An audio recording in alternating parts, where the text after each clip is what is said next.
আসসালামু আলাইকুম রহমতুল্লাহ। আজকে আমরা খুবই মজার একটা গল্প দিয়ে শুরু করব। সেটা হচ্ছে ইনফরমাল ইতিহাসে আমরা এই ভারতীয় উপমহাদেশের সাথে যে মহানবী সাল্লাল্লাহু আলাইহি সাল্লামের সেই সময়ের একটা সম্পর্ক ছিল, সেটা দিয়ে আমরা শুরু করতে যাচ্ছি। তো রায়হান, বন্ধু, তুই আমাকে একদিন বলছিলি একটা বিষয় যে উপমহাদেশ থেকেও হচ্ছে আদা মহানবী সাল্লাল্লাহু আলাইহি সাল্লামের কাছে গিয়েছিল, এবং তুই এটাও বলছিলি যে একটা হাদিসও আছে যে হযরত আবু সাইদ খুদরি থেকে বর্ণিত যে রাসূলুল্লাহ সাল্লাল্লাহু আলাইহি সাল্লাম সেই আদাটা নিজে খেয়েছেন, এবং ওই আদাটা হচ্ছে সাহাবাদের মধ্যেও বন্টন করে দিছে। তোর কি মনে আছে বিষয়টা? তুই বল কাহিনীটা বল, তুই তো পরে পড়ছিস। আহ, কিভাবে?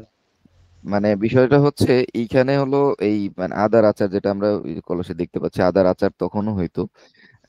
এটা যদি ভিনেগার দিয়ে সংরক্ষণ করা যায়, বা এটা যদি অন্য কিছু দিয়ে সংরক্ষণ করা যায়, তাহলে সেটা অনেক দিন থাকে। যেমনটা তুই বললি যে পারস্য থেকে খরমুজ, যে তরমুজটা চলে আসছে আমাদের ইয়াতে, কেমন করে আসছে সেটা? সেটা হচ্ছে মাটির কলসিতে ভালোভাবে রেখে দিলে মিনিমাম 6 মাস রাখা যায়। আচ্ছা, আচ্ছা, তারা আচ্ছা। যখন ইম্পোর্ট করতো এদেশে তখন আহ, তরমুজগুলো প্রথমে মাটির কলসিতে রাখতো, তারপর জাহাজে করে ওকে। পাঠায় দিত। ওয়াও। ভারতবর্ষে আসলেও ওটা মোটামুটি অনেকদিন লাস্টিং হতো। আচ্ছা, তাহলে হচ্ছে আমরা এটা হচ্ছে ওই মহানবী সাল্লাল্লাহু আলাইহি সাল্লামের মানে একটা বিষয় বলে রাখি, সেটা হচ্ছে যে চন্দ্র যে দ্বিখণ্ডিত হওয়ার বিষয়টা, হুম, মানে চাঁদ দ্বিখণ্ডিতের বিষয়টা হচ্ছে এই ভদ্রলোক দেখছিল আর কি, নিজ চোখে। হ্যাঁ, এটা তো সারা চাঁদ একটা ইয়ে হইলে তো সারা পৃথিবী থেকেই দেখা যাবে। তো উনি হচ্ছে করছে কি, চন্দ্র দ্বিখণ্ডিত হওয়ার ঘটনাটা দেখছে আর কি। হুম, দেখছে। আর আরেকটা বিষয় হচ্ছে উনি হলো উনি তারপর হচ্ছে যে উনার নাম ছিল হচ্ছে চেরামন, চেরার রাজা ছিল তো, পেরুমল। পরে কিন্তু ওনার নাম চেঞ্জ করে মহানবী সাল্লাল্লাহু আলাইহি ওয়াসাল্লাম ওনার নাম রাখছিল। বুঝছিস সেই বিষয়টা? নামটা সেই হ্যাঁ, নামটা কি? নামটা ভুলে গেছি।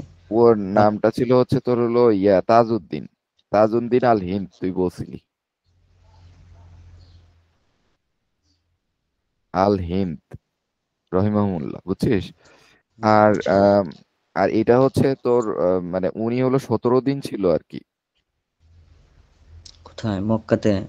হ্যাঁ, আমরা ওই উইকিপিডিয়ার ঘটনাটা দেখি, যেমন এই যে উনি কিন্তু দেখছে এই যে এই জায়গাটা থেকে উনার। হ্যাঁ, আচ্ছা, দেখতেছি। আচ্ছা, এটা হচ্ছে এই যে এই জায়গা উনার নিষেধ করে দিতে হবে, কেরালা, এই যে এই জায়গা থেকে। আর আসলে কিন্তু এই যে কেরালা থেকে না, আরবদের কেরালার লোক না। বাণিজ্য পথ এদিক দিয়ে ছিল, এই যে আরব এটা, এই যে এখানে। হ্যাঁ, কেরালা থেকে এই যে এখানে। হ্যাঁ, উনি কেরালার লোক। এখন বিষয় হচ্ছে উনি যেটা করছে, যে আমরা যদি উইকিপিডিয়াটা দেখি, এখানে কিন্তু আছে, এই যে দেখো, দেখ, সেটা হচ্ছে আহ মানে এখানে দেওয়া আছে দক্ষিণ ভারতের চেরা রাজ্য। এই যে দক্ষিণ ভারতের, আমরা তো দেখলাম ম্যাপে যে যে দক্ষিণ ভারত মানে ভারতের দক্ষিণ দিকটাতে, ঠিক এই যে এই জায়গাটাতে। হ্যাঁ, আমরা কিন্তু এই যে দেখ মানে ওই ওই জায়গাটাতে যাইতে পারবো কেমনে? এই যে দেখ, এখান থেকে কেরালা আছে না, এই যে মানুষটা ধরে পার নিয়ে কেরালা, মহাসাগরে পার হয়ে আসে। এই যে কেরালাতে ফেলে দিছি, মানে তুই কিন্তু যে দেখতে পারবি এই যে এদের, এই যে সবকিছু দেখা যায়। আমরা ওই মসজিদটাও দেখবো, সমস্যা নাই। এখন ওই এই যে বিষয়টা হচ্ছে এখানে লেখা আছে চেরামন পেরুমল দক্ষিণ ভারতের চেরা রাজবংশের শাসক ছিল আর কি। হ্যাঁ, ওটা বংশ ইয়াতে পাক ভারতের উপমহাদেশে সর্বপ্রথম ইসলাম ধর্ম গ্রহণকারী, বুঝছিস? উনিই প্রথম ইসলাম ধর্ম গ্রহণকারী ভারতের। হুম, সাহাবি। সাহাবী। তিনি একজন সাহাবা, এই যে লেখা আছে সাহাবা। হ্যাঁ, যিনি ভারতে গিয়ে মহানবী সাল্লাল্লাহু আলাইহি ওয়াসাল্লামের সাথে 17 দিন অবস্থান করে, ওই যে বললাম না 17 দিন ছিল। হুম। আচ্ছা, আচ্ছা, তারপরে চেরামন পেরুমল নিরুদ্দেশ হয়ে যাওয়া নিয়ে অনেকে উপকথা প্রচলিত থাকলেও অধিকাংশ নির্ভরযোগ্য তথ্য সূত্র নেই। এর মধ্যে সকল উপকথা, তার মধ্যে চেরামন হচ্ছে মক্কায় গিয়ে মহানবী সাল্লাল্লাহু আলাইহি ওয়াসাল্লামের কাছে মুসলমান হওয়ার ঘটনা সম্পর্কে আম, আবু সাইদ খুদরি থেকে প্রাপ্ত হাদিস আছে, বুঝছিস? হুম। এটা সময়টা কত দেখ, এখানে দেয়া আছে কিন্তু 612 থেকে 696 নাকি। এটা কার? আবু সাইদ খুদরির জন্ম। খুদরি। হম, ওনার ফেলছে, কারণ হচ্ছে আমরা তো খোসা ফেলি না। আবু সাইদ খুদরি থেকে অনেক হাদিস আছে এবং খুব গুরুত্বপূর্ণ, গুরুত্বপূর্ণ হাদিসগুলো কিন্তু আবু সাঈদ খুদরি বর্ণনা করছে। এই যে দেখ বণিকদের থেকে, এই যে দেখ এখানে তথ্যটা আছে, কেরালায় আগত বণিকদের থেকে নবী করিম সাল্লাল্লাহু আলাইহি সাল্লামের চন্দ্র দ্বিখণ্ডিত করার মুজিজার কথা জানতে পেরে তিনি মুহাম্মদকে দেখতে উদগ্রীব হয়ে ওঠেন। অবশেষে নিজ রাজ্য ভাগ করে দিয়ে মক্কায় চলে যান। এই যে এই বিষয়টা আবু সাইদ খুদরি বর্ণনায় তিনি মহানবী সাল্লাল্লাহু আলাইহি সাল্লামকে দক্ষিণ ভারতের বিখ্যাত আদার আচার উপহার দেন। এই যে এখানে লেখা আছে, বিখ্যাত আদার। ভারতীয় এক বাদশা কর্তৃক তৈরিত সেই আচার সংক্রান্ত একটি হাদিসও রয়েছে প্রখ্যাত সাহাবী আবু সাইদ খুদরি, এবং হাদিসটি হাকিম তার মুস্তারাক নামক কিতাবে সংকলন করেছেন। চেরামন পেরুমল, আবু বকর সিদ্দিক রাদিয়াল্লাহু আনহু এবং আরো অনেক প্রখ্যাত সাহাবার উপস্থিতিতে মহানবী সাল্লাল্লাহু আলাইহি সাল্লামের নিকট ইসলাম ধর্ম গ্রহণ করেন এবং নবী তার নাম রাখেন তাজউদ্দিন। 17 দিন হ্যাঁ, তিনি নবী করিম সাল্লাল্লাহু আলাইহি সাল্লামের সাথে থাকেন। তিনি সাহাবী মালিক বিন দিনারের বোন রাজিয়াকে বিবাহ করেন। বুঝছিস? এখানে আরেকটা ঘটনা পেলাম তাহলে। মানে আচ্ছা, কেউ অ্যাড করতেছে, এগুলো আগে মনে হয় বিস্তারিত ছিল না। না না, ছিল না। তাইলে আমরা এখান থেকে নিই, এই যে কেরালা থেকে মালিক বিন দিনার আছে। এরপর মালিক বিন দিনারকে সাথে নিয়ে তিনি আহ মাতৃভূমি ফেরার পথে ওমানে মৃত্যুবরণ করেন এবং সেখানে সমাহিত করেন। বুঝছিস? মৃত্যু পূর্বে তার দেয়া শেষ ইচ্ছা অনুযায়ী সাহাবী মালিক দিনার ভারতে এসে চেরার রাজার জন্মভূমি কেরালার মেথেলায় ভারতের প্রথম জামে মসজিদ চেরামন জুম্মা মসজিদ নির্মাণ করেন। এই যে এই মসজিদটা, তারপর যা বহুকাল ধরে এখনো ঐতিহাসিক নিদর্শন হিসেবে সংরক্ষিত রয়েছে। আমরা এই লেখাটা নিয়ে রাখি, হ্যাঁ, এই লেখাটা রাখি এখানে, হুম। লেখাটা রাখি, লিঙ্কটাও রাখি, তাহলে তুই যে কোনো সময় সুবিধা হবে। হুম, তাহলে আমাদের ইয়ে তুলে দেই, এই যে লেখাটা এখানে রাখি, এই লেখাটা রাখলাম। এখন এই যে তোর হচ্ছে চেরামন জুম্মা মসজিদ, এই যে দেখ, এটা হলো মসজিদটা এরকম আর কি। এই যে, একে আমরা গুগলে দিয়ে আরো সুন্দর করে,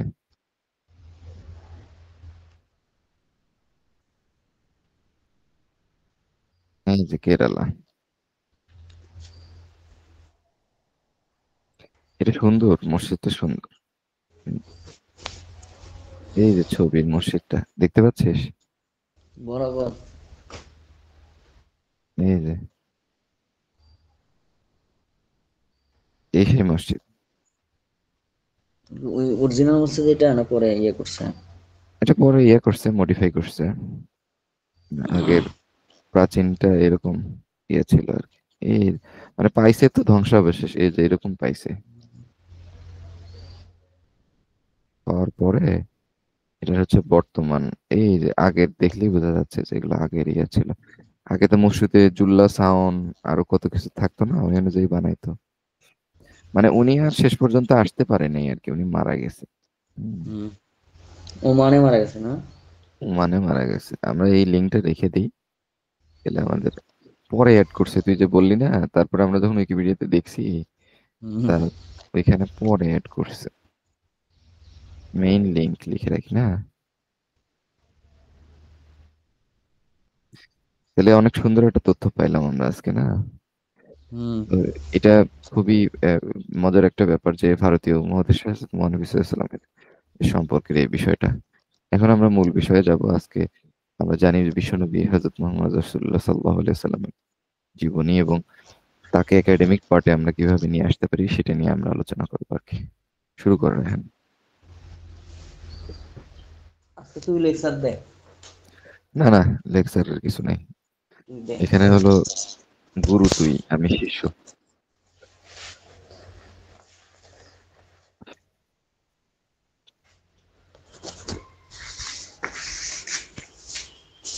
এখন এখানে লেখ দেখি, এখানে এই জায়গাটাতে যে জায়গায় কার্সর নড়তেছে এই জায়গায় লেখ দেখি, তুই তো লিখতেও পারবি। ফাঁকা বোর্ড এটা? না, ফাঁকা বোর্ড বলতে এই যে যেখানে কার্সরটা নড়তেছে এখানে রায়হান লিখি, এটা মুছে দিয়ে এখানে লেখ। ডে ফোরে যা, মুছে দিয়ে এখানে লেখ। আচ্ছা, ওই আমি ইয়েতে ঢুকতেছি তাহলে নাকি? হ্যাঁ হ্যাঁ, ঢোক।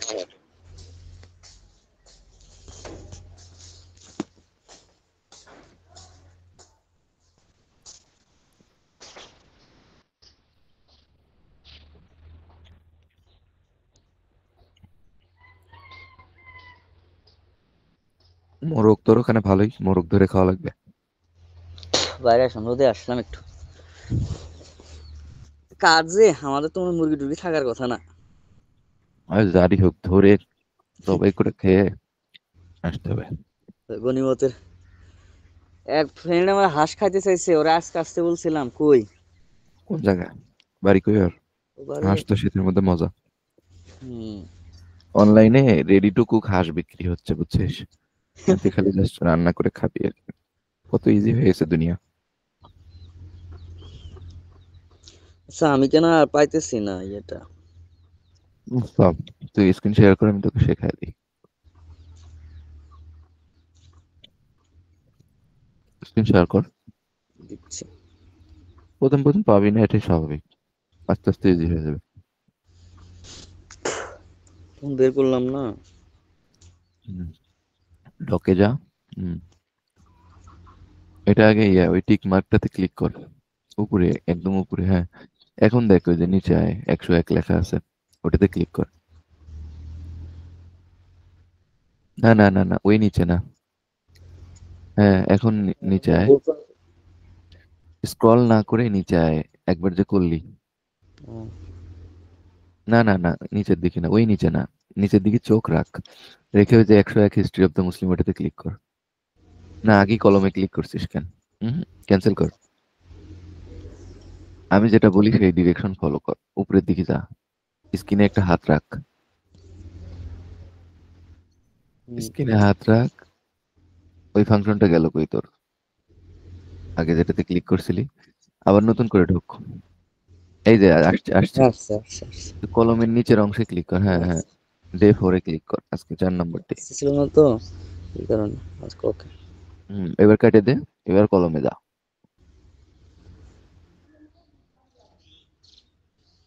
রায়হান মুছে দিয়ে শুরু কর।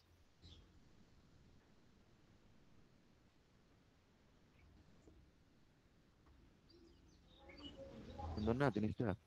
ক্লোজ হচ্ছে না কেন? রায়হানের ওখানে হাত রাখ আগে, রায়হানের ওখানে হাত রাখ, হ্যাঁ। এখন কেটে দে। কলমে রাখ, হ্যাঁ। কলমেই তো ইয়ে করতেছি, তেমন তো হচ্ছে না। রায়হান রে কর। মিশতে মিশাতে চাচ্ছি, সেটা হচ্ছে না। মিশাতে পারবি তো। কিছু একটা লেখ। ওখানে কিছু একটা লেখ আগে। টাইপ কর। হ্যাঁ, এখন মিশা হয়েছে, ক্রস চিহ্ন ক্লিক কর। এ, কি হুম, করছিস?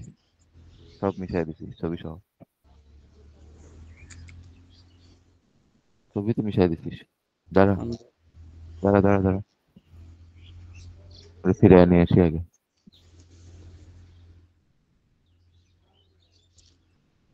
এখন হচ্ছে আমরা মহানবী সাল্লাল্লাহু আলাইহি সাল্লামের জন্ম তারিখটা লিখে ফেলতে হবে, তাই না? দাঁড়া একটু, জিনিসগুলো নিয়ে আসি।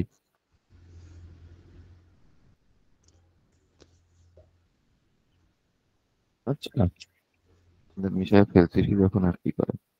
কলসটা মিশাই ফেলছিস। কলস মিশে গেছে। দাঁড়া, নিয়ে হুম, আসা যাবে না। কলসটা গেছে। বেশি টিপ দিছিস যে, তোর জন্য আলাদা একটা ঘর করে দেওয়া লাগবে।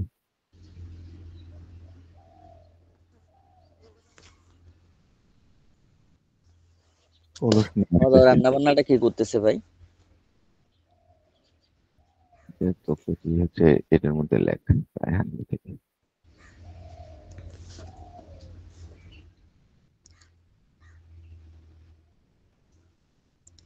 কলস নিয়ে সেখানে রাখি।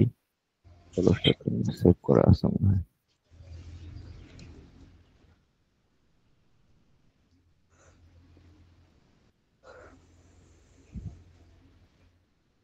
না, এটা না।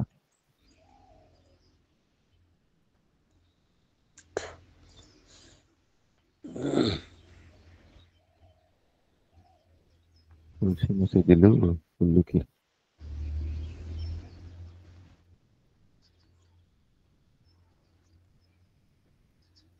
প্রথম প্রথম এরকম হবে। মালিক সেভ করে করে রাখা লাগবে, তাছাড়া হচ্ছে না ড্রাইভে। এটা হলো এটা এটা। তোর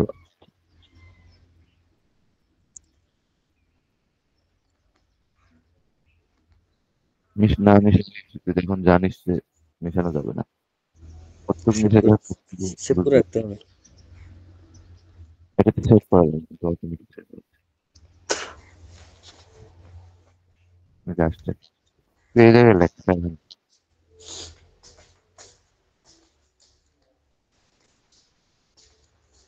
এর নিচে একটা আছে,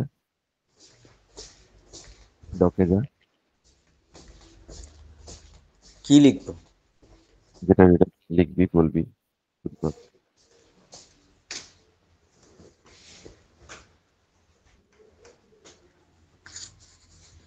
শুরু।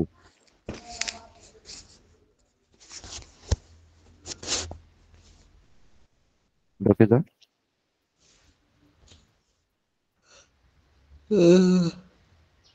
ঘুম ধরছে নাকি?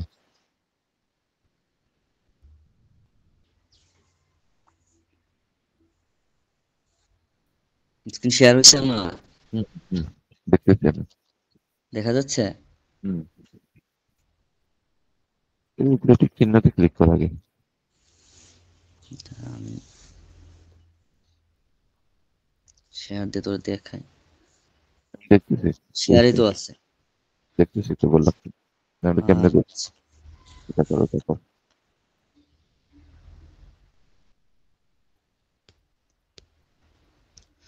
কই মাটির ইয়েটা কই? এই সবুজটা হ্যাঁ, এটা এটা আর ইয়েটা রাখি করে এই টিক চিহ্নতে ক্লিক করা আগে উপরে। একটা টিক চিহ্ন আছে, ওটাতে টিপ দিলে সেভ হয়। উপরে, একদম উপরে। মানুষ ইসলামের উপরে একদম টাইটেলটার উপরে দেখ বাম পাশে। এবার সে লিখবো। লিখবি না, ক্লিক করা যায় ওটাতে টিপতে। ওই ক্রস যে টিকটা ইয়ে করে দিব নাকি মিশিয়ে দিব? টিকটাতে চাপ দে তাহলে সেভ হবে। কথা তোর এখন স্পষ্ট হচ্ছে না, মানে আগের মতো সুন্দর শোনা যাচ্ছে না, মানে কথা। ওই টিকটাতে প্রেস কর একটা, ওই যে টিক চিহ্ন সাইনটা খেল। হুম, আর বের হয়ে তোর নেটওয়ার্কের সমস্যা না আমার নেটওয়ার্কের সমস্যা বলতো? যায়, বের হয়ে যায় নতুন করে ঢোক। কথা আসতেছে না। বলছি বের হয়ে যায় নতুন করে ঢোক। আচ্ছা,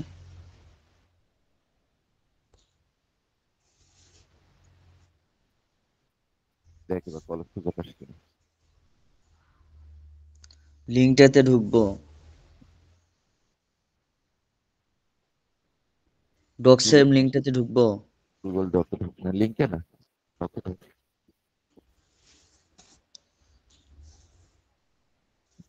ডকে যা।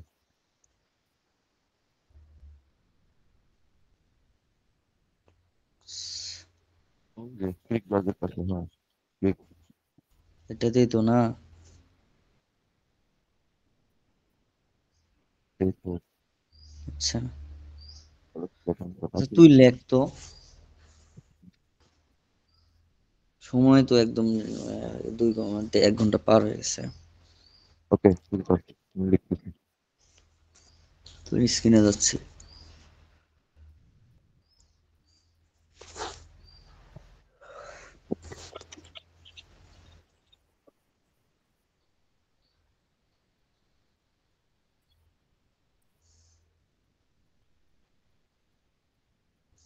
ঠিক।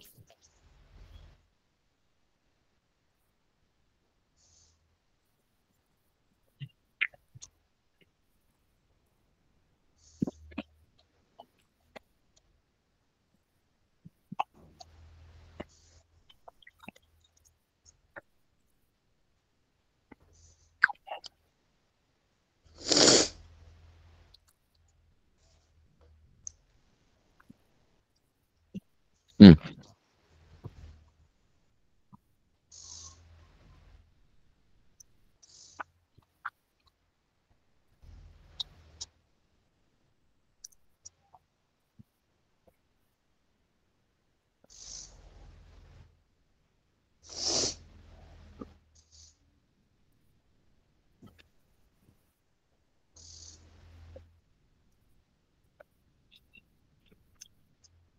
স্ক্রিন দেখতে পাচ্ছিস? স্ক্রিন তো দেখতেছি, হুম। দেখতে পাচ্ছি।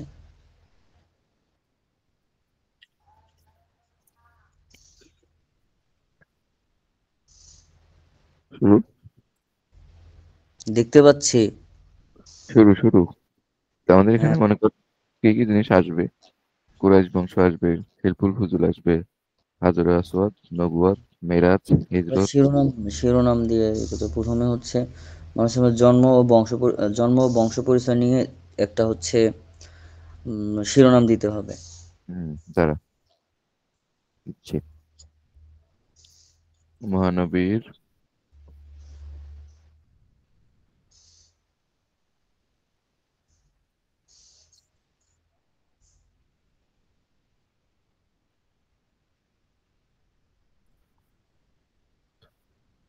হুম,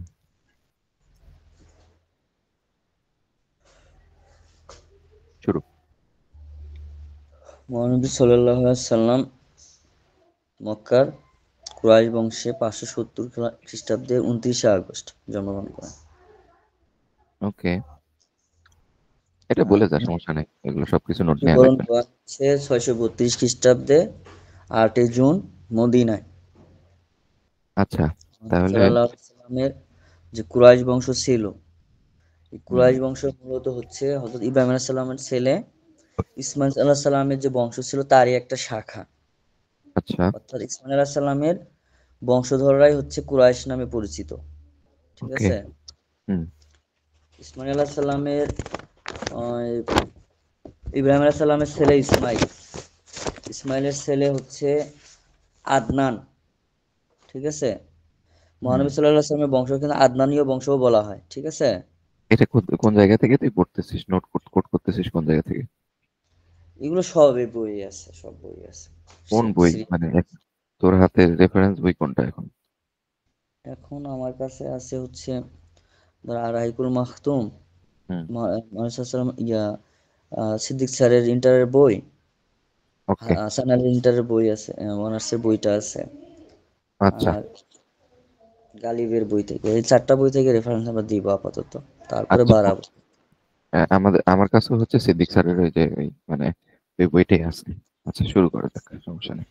তো ওখানে মহানবী সাল্লাল্লাহু আলাইহি সাল্লামের ওই আদনানের ছেলের নাম হচ্ছে মাদ। ঠিক আছে? এই মাদের ছেলের নাম হচ্ছে ফিহর। ঠিক আছে? এই ফিহরকে বলা হয়তো কুরাইশ। হ্যাঁ? ঠিক আছে? মানে বেশি দূর উপরে না, মানে মোটামুটি কাছাকাছি বংশ কিন্তু কিন্তু ওখানে যে একটা জিনিস লেখা ইসমাইল ছিল আলাইহিস যে সালামের সাথে। ফিহর ব্যবসা করে প্রচুর। তাহলে ফিহর ইসমাইল আলাইহিস সালামের নাতির রায়হান, ছেলে হচ্ছে ফিহর। ইসমাইল আলাইহিস সালামের নাতির ছেলে না? হুম। দাঁড়া, এটা লিখে রাখি।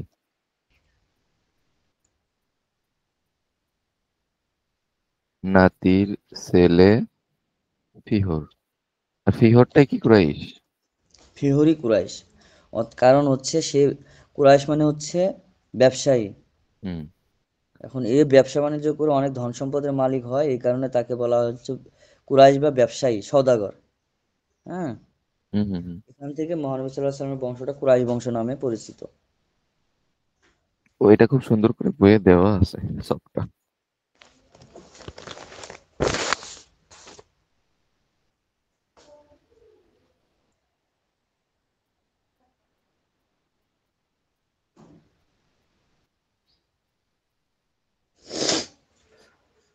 ওকে, আমরা কি নেক্সট। এর সাথে আরো এই বংশ সম্পর্কে আরো কি বিস্তারিত জানবো নাকি শুধু এই পর্যন্ত রেখে দিব? দরকার নেই, আমরা কোডটা ওকে। জেনে যাই, পরে আমরা এই তো অ্যাড পর্যন্ত করতে মহানবী পারবো। হযরত মুহাম্মদ সাল্লাল্লাহু আলাইহি সাল্লাম জন্মগ্রহণ করে। হযরত মুহাম্মদ সাল্লাল্লাহু আলাইহি সাল্লামের আহ, দাদার নাম তো আব্দুল মুত্তালিব। আব্দুল মুত্তালিবের আসল নাম কিন্তু সাইবা। উৎবা সাহেব, উৎবা তেলে কার নাম? ওগুলা আর আলাদা। সাইবা না? আচ্ছা, তারপর? মহানবী সাল্লাল্লাহু আলাইহি সাল্লামের আহ, নানার নাম হচ্ছে আব্দুল ওহাব। তিনি ছিলেন মদিনার জহরা গোত্রের লোক। আচ্ছা, আচ্ছা, একটা জিনিস কি চিন্তা করছিস যে মহানবী সাল্লাল্লাহু আলাইহি ওয়াসাল্লামের নানা, তারপর হচ্ছে মহানবী সাল্লাল্লাহু আলাইহি ওয়াসাল্লামের বাবা, তারপর মহানবী সাল্লাল্লাহু আলাইহি ওয়াসাল্লাম সবার কবরই মদিনায়। বিয়ে করছে মদিনায় সবাই প্রায়। আচ্ছা, বিয়ে করছে সবাই মদিনায়, তাই না? হুম। হুম। এ দূরত্ব কিন্তু কম ছিল না, মক্কা থেকে মদিনার দূরত্ব কত? মোটামুটি মোটামুটি কিন্তু আগেতে বিয়ে হতো হচ্ছে নেতার ছেলে মেয়ের সাথে নেতার ছেলে মেয়ের বিয়ে হতো না। হ্যাঁ। ওই কুরাইশ বংশের নেতা কে ছিল? Abdul Muttalib. আচ্ছা। আর জোহরা বংশের নেতা ছিল হচ্ছে আব্দুল ওহাব। ও আচ্ছা। আগে দেখা যায় তো গ্রামে আহ, বিবাহ কিন্তু এইভাবেই হতো যে আমাদের এই গ্রামের মাতবর এই ওই মাতবরের ছেলে মেয়ের সাথে এর বিয়ে দিত পাওয়ারের ভারসাম্য রাখার জন্য। এটা তো তোর মুঘল সাম্রাজ্য হয়েছে, ব্রিটিশ সাম্রাজ্য হয়েছে, মানে রানী ভিক্টোরিয়া নাকি বলছিল যে সে যদি বেঁচে থাকতো তাহলে কোনো যুদ্ধ টুদ্ধ এগুলো হইতো না কখন, কারণ হুম। সবকিছুতে তারই মানে ইয়া আর কি। হ্যাঁ, তাহলে দূরত্ব কিন্তু কম ছিল না, ভালোই দূরত্ব ছিল মক্কা থেকে হুম। মদিনার দূরত্ব। হ্যাঁ, হুম। কত বল দেখি। মক্কা থেকে মদিনার দূরত্ব মিনিমাম 80 মাইল। 434 কিলোমিটার। 434। হ, কম না কিন্তু অনেক। অনেক দূরে। মানে আমি যে খুলনা বিয়ে করছি এটা তো তাহলে কম দূরেই হলো। কত দূরে? খুব বেশি দূর না তো। হ্যাঁ, এই যে দেখ, আমি ওইটাই বলছিলাম ওদেরকে, গাইবান্ধা থেকে খুলনা কাছেই তো। এই যে দেখ, ও এটা এরকমই সুন্নত পালন হয়েছে। 419, 419। হ্যাঁ। আচ্ছা। হ্যাঁ, হোক। তো এই আব্দুল মুত্তালিবের হচ্ছে পুত্র কতগুলো ছিল জানিস?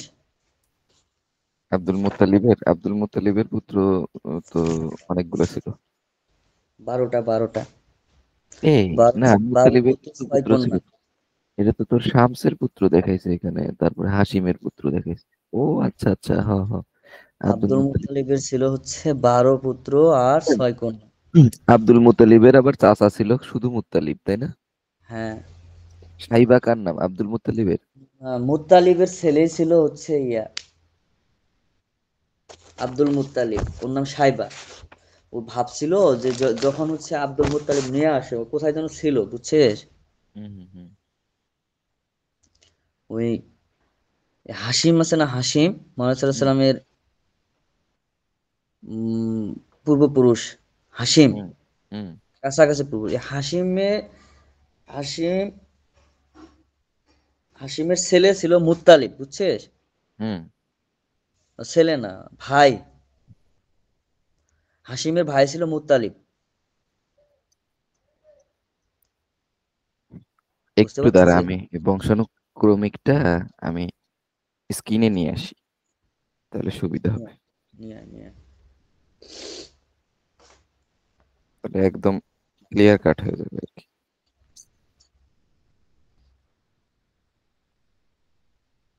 বইয়ে আছে না যে জিনিসগুলো, কিছু জিনিস আমরা আগে থেকে রেডি করে রাখবো, তাহলে তোর আরো সুবিধা।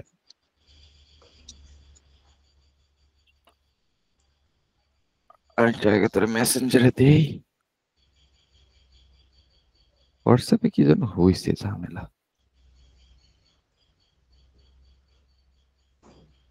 উহ, ঘুমাসনি নাকি রাতে? হুম। হুম। রাতে ঘুম হয়নি? না, ঘুম হচ্ছে। তোর ওখানে গ্রামে তো ঘুমানোর খুব ভালো জায়গা। ঘুম হচ্ছে। আর ঠান্ডার দিন না, সকালে চলে আসছে, তার মধ্যে ব্রিজ দেখতে গেছিলাম, ওখান থেকে তাড়াতাড়ি চলে আসছে।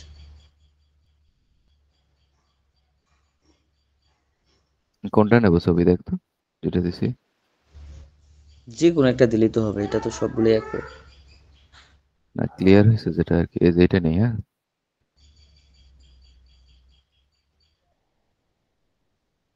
So, এটা নিলে তোর আমাদের জন্য মানে কথা বলা সুবিধা আর কি। তোর এখানে নিলাম, হ্যাঁ। এখন দেখ সুবিধা হবে, তাই না? হুম। আচ্ছা, তাহলে বল। তো ওখানে দেখ হচ্ছে আমরা ওই যে কুসাই ইবনে কিলাবের কথা বলছিলাম একটাখানে, যে কুসাই ইবনে কিলাবই হচ্ছে দারুন নদওয়া হ্যাঁ, প্রতিষ্ঠা করছে। সে কুসাই ইবনে কিলামের ছেলে ছিল দুইটা, আব্দুদ্দার আর হচ্ছে আব্দুল মান্নাফ।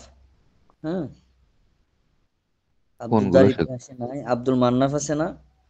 আহ, আব্দুল এই যে মান্নাফের কুসাই কুসাই তিন কুসাই, ছেলে ছিল। এই যে কুসাই বিন ক্লাবে না, ওই ওই যে ইয়ে মানে ইয়ের প্রতিষ্ঠাতা সংসদ, তাই না? হুম। হুম। এটা সম্ভবত 480 কি এরকম সালের দিকে প্রতিষ্ঠা করছে। আচ্ছা। 480-র আগে, মানে এই কুসাই ইবনে কিলাব কিন্তু 480-র দিকে মারা যায়, ঠিক আছে? তার ওকে। মানে ধর এটা 450 বা এরকম খ্রিস্টাব্দের দিকে হচ্ছে ওই দারুন নওদা প্রতিষ্ঠা করছে। তার মানে বেশি দিন আগে হয়নি, হয়তো হযরত মুহাম্মদ সাল্লাল্লাহু আলাইহি ওয়াসাল্লামের সময় বলতে 100 বছর হয়ে গেছে ওই সংসদের বয়স। হুম হুম হুম। অনেকদিন।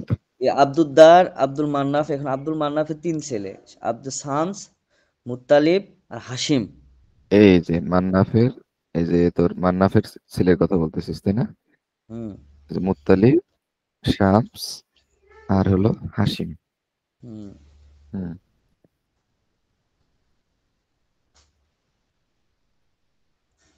এখন এই হাসিম, মহানবী সাল্লাল্লাহু আলাইহি সাল্লামের বংশ কিন্তু হাসিমীয় বংশ।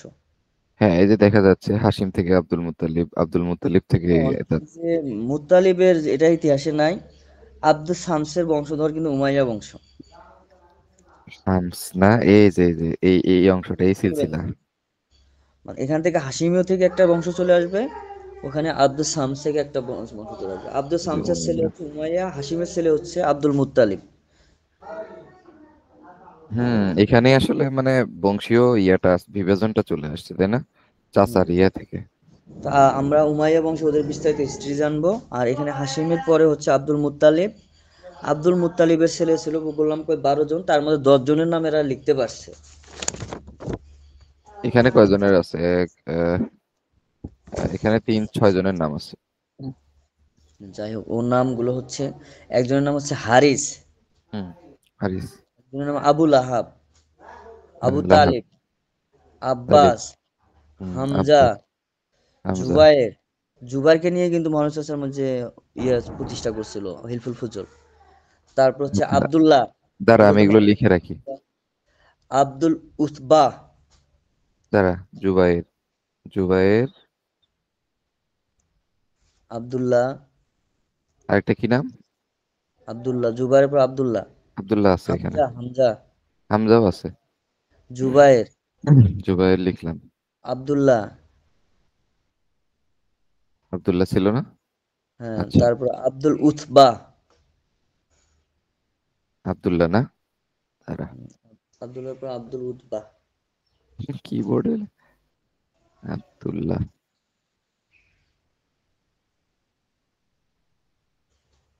উদ্বাহ না?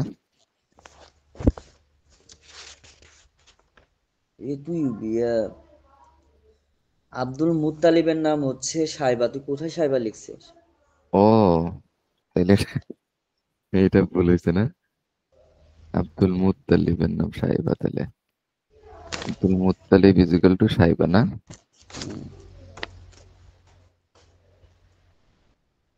আচ্ছা, তাহলে ডিজিটালি তাহলে পড়া যাবে আব্দুল নাকি? উতবা লিখছে, আব্দুল উতবা। হ্যাঁ, যে আব্দুল্লাহ তারপর আর উদ্বাহ। একটা নাম হচ্ছে মোহাব, মোহাবভিম, ও মোহাবভিম, ভীম। ভীম জেরার। আর অর্জুনের ভাই ভীম। তো ওগুলোর দরকার নাই, শুধুমাত্র জানবি যে হচ্ছে ওগুলা তো ইতিহাসে নাই, ঠিক আছে? মুহাব। ঠিক আছে, ওকে। এর মধ্যে থেকে আবুল আহাবকে বলা হয়তো পবিত্র কোরআনে বলেছে উৎপীড়ক। উৎপীড়ক। উম, আর ছেলেদের মধ্যে সবার ছোট ছিল হচ্ছে আব্দুল্লাহ। ছেলেদের মধ্যে ছোট ছিল হচ্ছে আব্দুল্লাহ। ও, ছোট ছেলে না? আচ্ছা, হুম। একটা জিনিস আমাকে শিওর করতো, স্যারের বইয়ে আছে আবুল আহাবের দাসী, তোর হলো উম সুয়াইবা। সুয়াইবার দুধ পান করেন, এটা কি মহানবী সাল্লাল্লাহু আলাইহি সাল্লাম হযরত প্রস্তুত না। আমিনার আগে সুয়াইবা ছিল নাকি আমিনার পরে? আমিনের আগে, প্রথম যেদিন হয়েছে তখনই হচ্ছে দুধ পান করাইছে হচ্ছে ইয়া। কিন্তু তুই 65 এক পেজে সপ্তাহ দেখ। এক সপ্তাহ পরেই, এক সপ্তাহ মায়ের দুধ খাইছে, তারপরে না ওই না, দেখ, সুয়াইবা দুধ পান তুই করছে। 65 পেজে দেখ। যে লেখা আছে 65 পেজে 2 নম্বর লাইনে দেখ, আমিনার দুধ পান করার পর তিনি কয়েকদিন আবুল এক আহাবের দাসী। সপ্তাহ এক সপ্তাহ পান করছে মায়ের দুধ।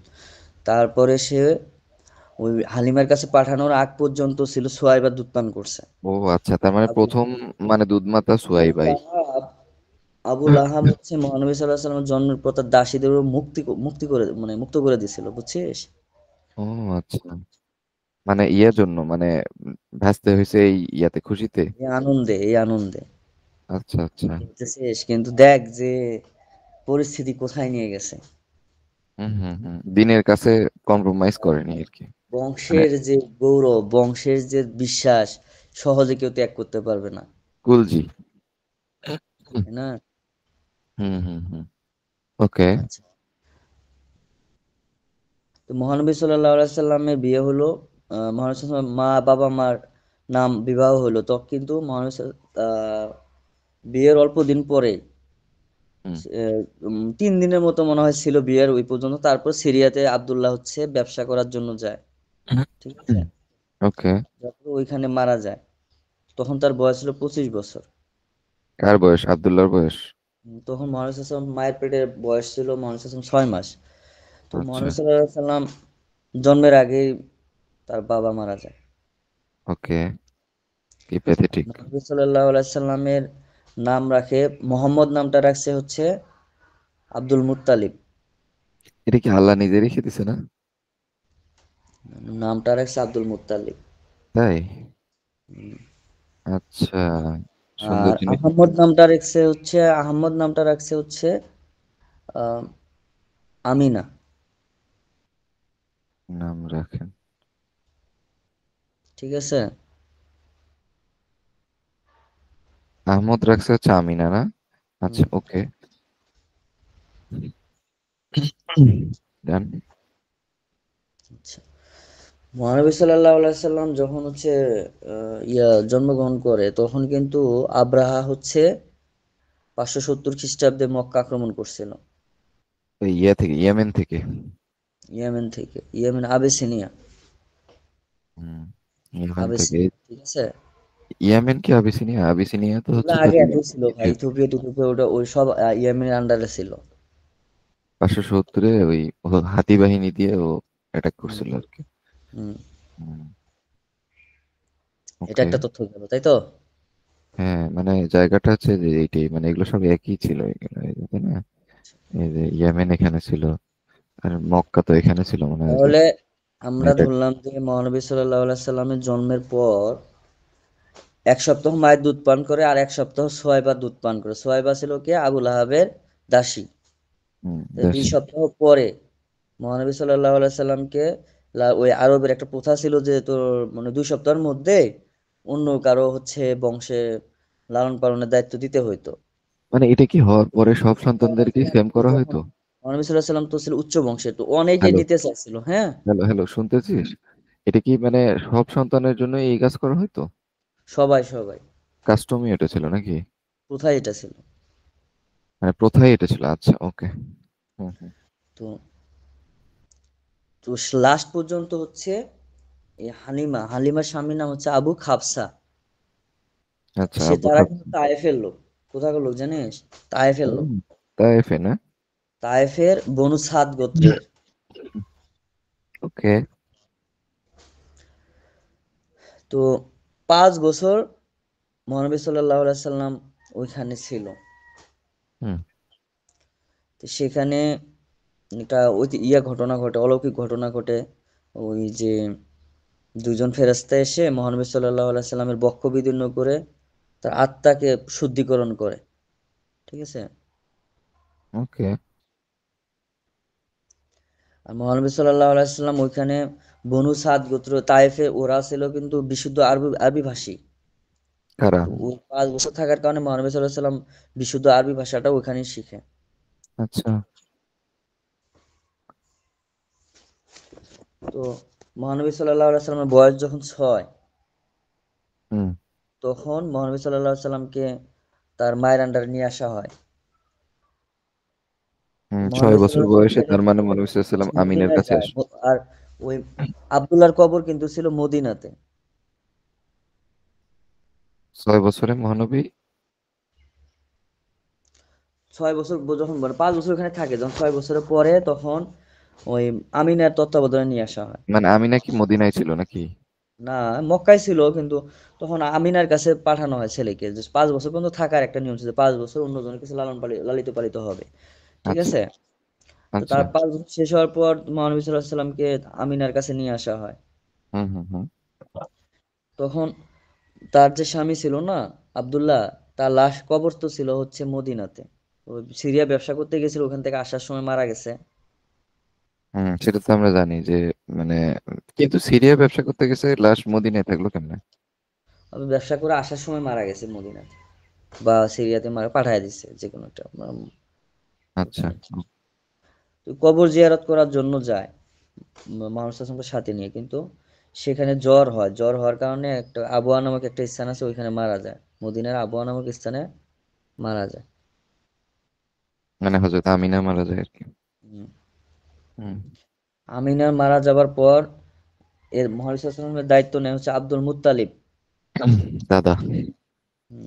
সেও 2 বছর লালন পালন করার পর উনিও মারা যায়। লাস্ট মহানবী সাল্লাল্লাহু আলাইহি সাল্লামের দায়িত্ব নেয় হচ্ছে চাচা মনে আবু হয়। তালিব। হুম।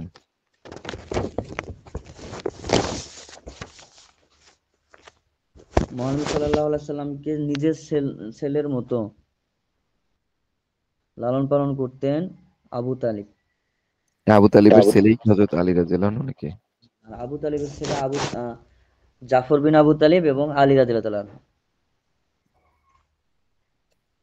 মহানবী সাল্লাল্লাহু আলাইহি সাল্লামের বয়স যখন 12, হুম, ব্যবসা। 582 সাল, তখন তারা বেশিরভাগই ব্যবসা করতো সিরিয়াতে, সবাই কেন জানি। কারণ সিরিয়া অনেক উন্নত ছিল মনে হয় সেই সময়, সভ্যতা ছিল না। ওই হ্যাঁ, যে বাইজেন্টাইন সাম্রাজ্য ছিল। মক্কার মানচিত্রটাই রাখি আমরা এখানে।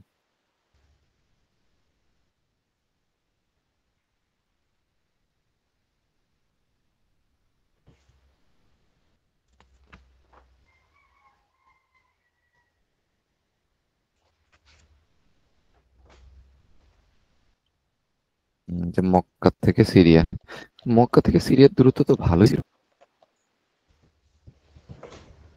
অনেক দূর। অনেক দূর না? অনেক দূর। সিরিয়া কই? তোর ওখানে কি রেডিও শোনে কেউ? রেডিও এখন নাই। রেডিওর আওয়াজের মধ্যে আসতেছে। কই রেডিও? মনে হচ্ছে তোর ওখান থেকে রেডিওর আওয়াজ আসতেছে।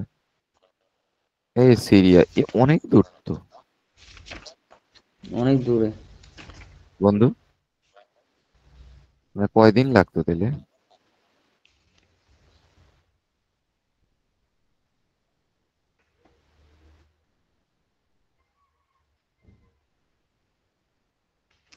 একটা বিষয় এখানে জানে রাখ, সুবহানাল্লাহ। দুই হাজার সাল্লাল্লাহু আলাইহি কিলোমিটার সাল্লাম, মহানবী সাল্লাল্লাহু আলাইহি সাল্লাম বনু সাদ গোত্রে একাই দুধ পান করেন নাই। ওই যে হামজা রাদিয়াল্লাহু তাআলা আনহু ছিল না, হুম। হামজা রাদিয়াল্লাহু তাআলা আনহু বনু সাদ গোত্রে একটা মহিলার নিকটে দুধ পান করছিল, বুঝছিস? আচ্ছা, মানে সে হচ্ছে তার চাচাও তার মানে দুধ মাতার এরকম কোনো হুম। সম্পর্ক আছে নাকি? হুম। আচ্ছা আচ্ছা, বুঝছি। হুম। ওকে, আগে আমরা। হামজা হালিমা রাদিয়াল্লাহু তাআলা আনহুর কাছে থাকাকালীন হচ্ছে অনেক যে ওই ইয়ের ঘটনাগুলো, অলৌকিক ঘটনা ঘটছে, এগুলো আমরা স্কিপ করলাম নাকি? ওকে ওকে, আমরা জানি। তারপরে সিরিয়া আম, বা যায়, ওইখানে যাওয়ার সময় সিরিয়ার একটা বাজারে, হ্যাঁ, হুম, হুম, বাহিরা নামক একটা পাদ্রি। খ্রিস্টান পাদ্রী, হুম হুম। সে মহানবী সাল্লাল্লাহু আলাইহি সাল্লামকে দেখে বুঝতে পারে যে বাইবেলে যে শেষ নবী আসবে, সে চিহ্নগুলো যেগুলো ছিল মহানবী সাল্লাল্লাহু আলাইহি সাল্লামের মধ্যে, সেগুলো ছিল ওই যে কাঁধে একটা মোহর চিহ্ন সিল মারা ছিল, ঠিক আছে। হুম হুম হুম। এটা থেকে সে বুঝতে পারে যে তিনি হচ্ছে শেষ নবী, এজন্য তখন হচ্ছে ওই যখন সতর্ক করে। হ্যাঁ, তখন ওই ব্যক্তি ওই বাহিরা তখন আবু তালেবকে বলে যে একে তাড়াতাড়ি আপনি হচ্ছে মক্কায় পাঠায় দেন, ঠিক আছে, সিরিয়া হুম, নিয়ে যাওয়ার দরকার নাই। কারণ হলো এটা যদি ইহুদিরা জানে তাহলে তাকে তারা হত্যা করতে পারে, হুম, ঠিক বুঝতে আছে। পারছি। হুম, হুম। ইহুদিদের ভয়ে তখন হচ্ছে আবু তালিব মহানবী সাল্লাল্লাহু আলাইহি ওয়াসাল্লামকে মক্কা পাঠায় দেয়, বুঝতে পারছিস। তো মনে হচ্ছিলাম তো সিরিয়া গিয়েছিল, তারপর পাঠিয়ে দিছে। গেছিল, কিন্তু যখন ওই বাইরে বললো যে এই শেষ নবীর কথা যদি ইহুদিরা জানে, ইহুদিরা জানলে সমস্যা হবে, হুম, হুম, হুম। তখন পাঠায় দেয়। ওকে। এর মধ্যে এখন আরেকটা, এটা এটা আমরা 582 সালের ঘটনা বলতেছি। হুম। 582 ওই সময় ব্যবসা করতে গেছে আর কি, হ্যাঁ, বিজনেস এখন 12 বছর করছে। 584 সালে কিন্তু হচ্ছে হার্বল ফিজ্জার হয়।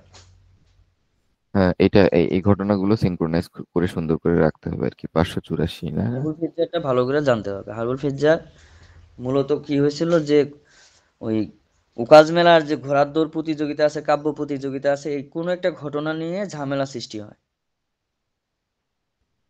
ঠিক আছে। এটা অন্যায়ের যুদ্ধ বলা হয় কেন এটাকে? আচ্ছা, এই যুদ্ধটা হয়েছিল জিলকদ মাসে। হুম, আরবে 3 মাস যুদ্ধ বিগ্রহ নিষিদ্ধ ছিল। এটা আচ্ছা। হচ্ছে মুহররম, জিলকদ আর জিলহজ মাসে। 3 মাসে যুদ্ধ বিগ্রহ, মারামারি, হানাহানি নিষিদ্ধ ছিল। হুম। কিন্তু এই হার্বুল ফিজ্জার জিলকদ মাসে হয়েছিল কুরাইশ এবং কায়েস গোত্রের মধ্যে। কার মধ্যে? কুরাইশ কুরাইশ এবং এবং কায়েস গোত্রের মধ্যে। মহান এখানে যে যে হাওয়াযিন গোত্র দিছে এটা ভুল দিছে। কুরাইশ এবং কায়েস না? হুম। এই নিষিদ্ধ মাসে যুদ্ধ হওয়ার কারণে বলা হয় কি হার্বল ফিচার। হার্বুল ফিজ্জার, বা আচ্ছা, অন্যায় মুহররম। মুহররম। দুষ্টদের যুদ্ধ। বন্ধু, মুহররম, জিলকদ আর কি জিলহজ। মুহররম, জিলকদ, জিলহজ। ওকে। যুদ্ধ চলে 5 বছর। হুম। এই যুদ্ধে মহানবী সাল্লাল্লাহু আলাইহি সাল্লাম ওই চাচারা যুদ্ধ করতো না, তীর কুড়াইয়া দিত। কীর্তি কুড়ায় দিত। এই কারণে তখন অনেক মানুষ মারা গেছে, অনেক হতাহত হয়, এটা তো মহানবী সাল্লাল্লাহু আলাইহি সাল্লামের মনে অনেক কষ্ট দেয়। তখন তিনি ভাবলেন যে মানুষের মধ্যে শান্তি দরকার, ঠিক হুম, আছে, হুম, হুম। হুম। নাহলে তো হবে না। এর মধ্যে একটা ঘটনা ঘটে, লোকটার নাম মনে করতে পারতেছি না। ওয়াল ইবনে হুজর না কি যেন একটা নাম, আমার নাম স্কিপ করতেছি, নামটা মনে করতে পারতেছি না। ওই সমস্যা নেই, ব্যক্তি সমস্যা নেই। ব্যবসা করার জন্য মক্কায় আসে, ঠিক আছে। হুম, হুম। মক্কার একটা লোক তার সবকিছু কিনে নেয়, কিনে নেওয়ার পর দাম শোধ করে নেয়। আচ্ছা। দাম না শোধ করার কারণে সে চিল্লাচিল্লি করতেছিল যে কেউ কি নাই, মক্কা কি কেউ নাই যে আমার এই দামটা তুলে দিবে, দাম নিয়ে দিবে, এরকম ব্যক্তি কেউ নাই। তো কেউ হুম, হুম, শোনে না। তারপর জুবাইর রাদিয়াল্লাহু তাআলা, সম্ভবত জুবাইর, ওই মহানবী হুম। সাল্লাল্লাহু আলাইহি ওয়াসাল্লাম চাচা, তো ইনি সম্ভবত শুনছে, তখন বলছে যে ও একটা পাহাড় ছিল, পাহাড়টার নাম ছিল কুবাইস পাহাড়, বুঝছিস। হুম। কুবাইস পাহাড়ে গিয়া কান্নাকাটি করে কবিতা বলতেছিল যে যে আমার কেউ নাই, যে এই মক্কায় কি একটা ব্যক্তিও নাই যে হচ্ছে, ওই লোকটার নাম ছিল যে ওয়াইল, একজন লোক ছিল, সে দখল করে নিছিল আর কি, যাই হোক, সামথিং আর কি। সামথিং, হ্যাঁ। তখন মহানবী সাল্লাল্লাহু আলাইহি ওয়াসাল্লাম ভাবলেন যে তখন আস- ওই যে কয়েকটা যুবক এবং ওই আসলে। জুবাইরকে সাথে নিয়ে যায়া হচ্ছে ওই সবাইকে নিয়ে একটা চুক্তি করে হুম, যে আমরা যারা এরকম জুলুম করে মানুষের কাছ থেকে ব্যবসা বাণিজ্য যারা করবে, আসবে তার কাছে জুলুম নিয়ে তাদের কাছে মানে ন্যায্য মূল্য নিয়ে দেওয়ার চেষ্টা করব, ঠিক আছে। আর মক্কায় আমরা শান্তি প্রতিষ্ঠা করব, এরকম করে তারা একটা সংঘ প্রতিষ্ঠা করলো।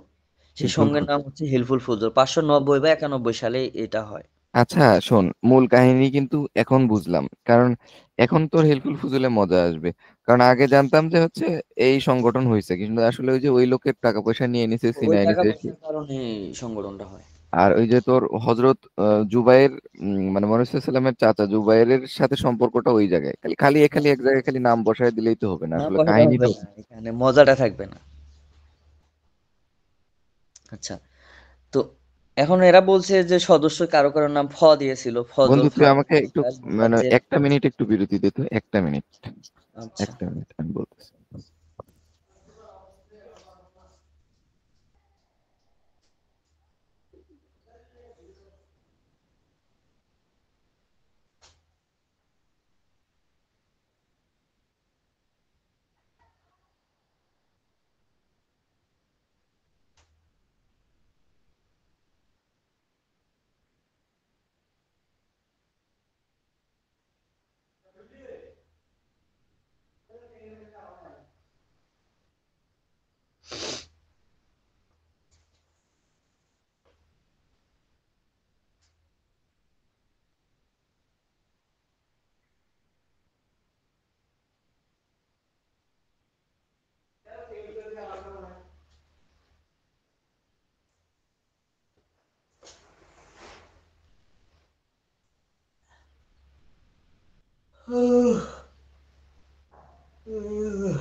হ্যাঁ রায়হান, সরি, শুরু। তাহলে এই হিলফুল ফুজুল মানে হচ্ছে শান্তি সংঘ। হিলফুল ফুজুলের উদ্দেশ্য, ওরা কি কি কাজ করবে? ওরা দেশের আইন শৃঙ্খলা রক্ষা করবে।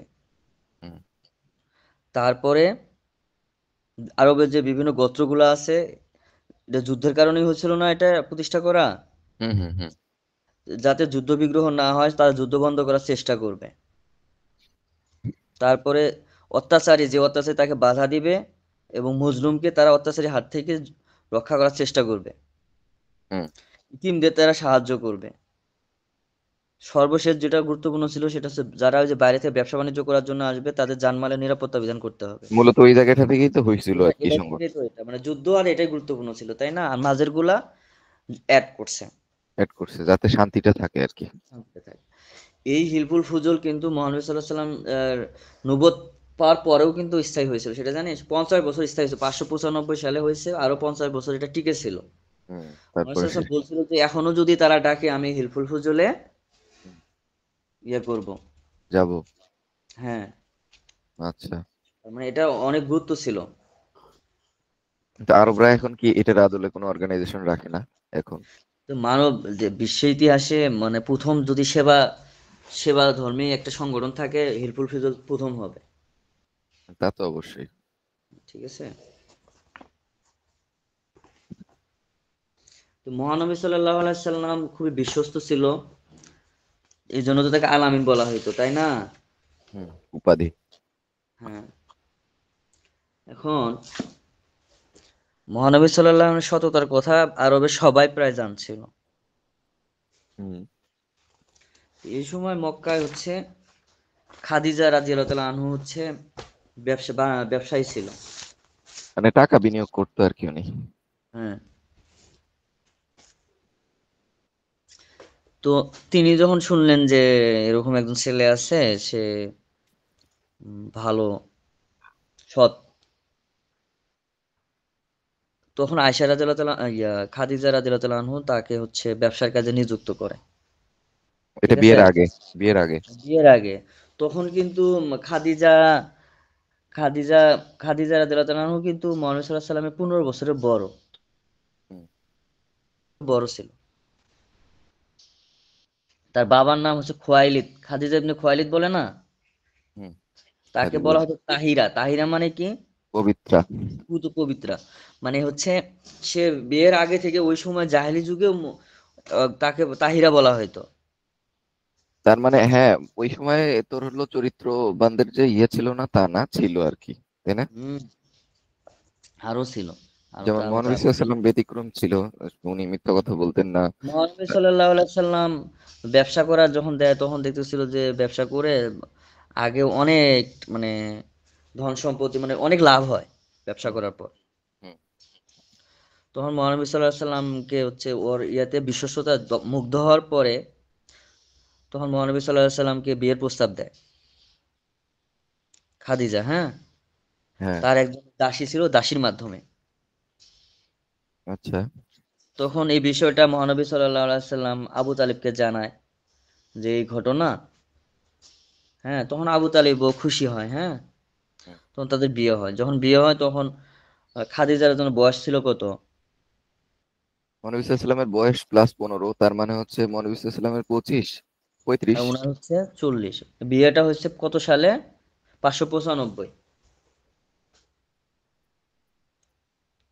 595 সালে। ওকে। আর খাদিজা রাদিয়াল্লাহু আনহুর কিন্তু মহানবী সাল্লাল্লাহু আলাইহি সাল্লামের সাথে বিয়ে হওয়ার আগেও আরো দুইবার বিয়ে হয়েছিল। এই তথ্যটা এখানে নাই মনে হয় না? ওই দুই স্বামী কিন্তু মারা যায়। নাও আচ্ছা। থাকতে পারে। ওই দুই স্বামী মারা যায়।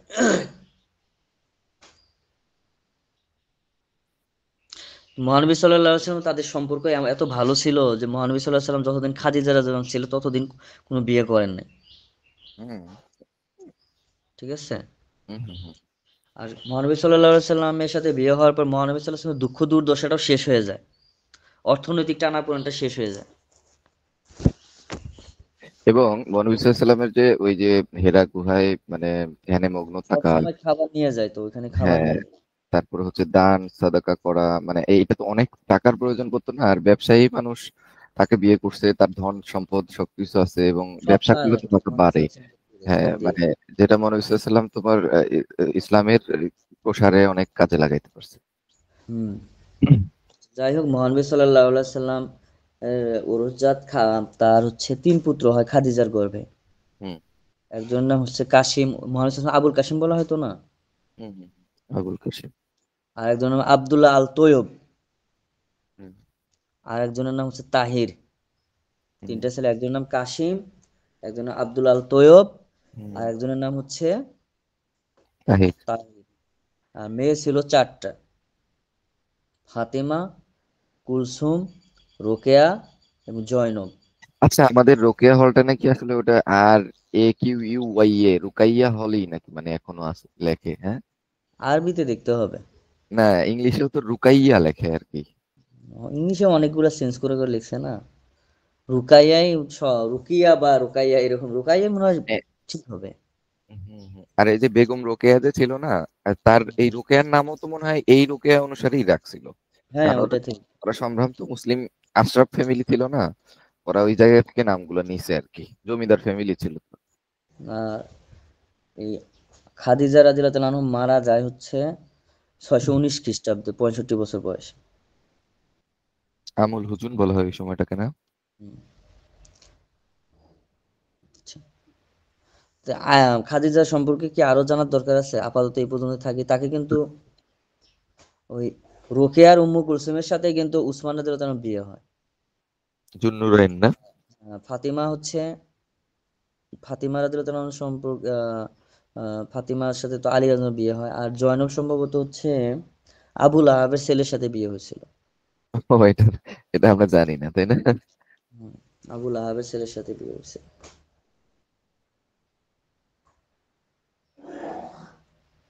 আচ্ছা, তার মানে হচ্ছে হারবুল ফুজ্জার বা আগের যুদ্ধগুলো, এগুলো তো মহানবী সাল্লাল্লাহু আলাইহি ওয়াসাল্লাম অংশগ্রহণ করছে, তাই না? হারবুল ফিজ্জার অংশগ্রহণ করছিল। খালি তীর কুড়ায় দিছে আর কি। তখন ছোট মানুষ কি করবে? ছোট মানুষ। আর আর 570-এ তো হচ্ছে আব্রাহা যখন ইয়ে করছে তখন তো মহানবী সাল্লাল্লাহু আলাইহি ওয়াসাল্লাম 75 ভয়ে জন্ম আর কেবল। 584 সাল, 584 তাহলে 70, 14 বছর বয়স। বুঝছি। চোদ্দ আচ্ছা, বছর বয়সে আহ, সে তাহলে তো মনে কর যে মানে কোরআন তো তারও পরে আসলো, তার মানে হচ্ছে অনেক পরে, 16 বছর বয়সে। অনেক পরে আসলো না? তো তখন জীবন বিধানটা কিরকম ছিল তাইলে? তাহলে ওই মিরাজের আগ পর্যন্ত তো মহানবী তাহলে সাল্লাল্লাহু আলাইহি ওয়াসাল্লামের হাত দিয়ে কিন্তু কেউ মারা যায় নাই।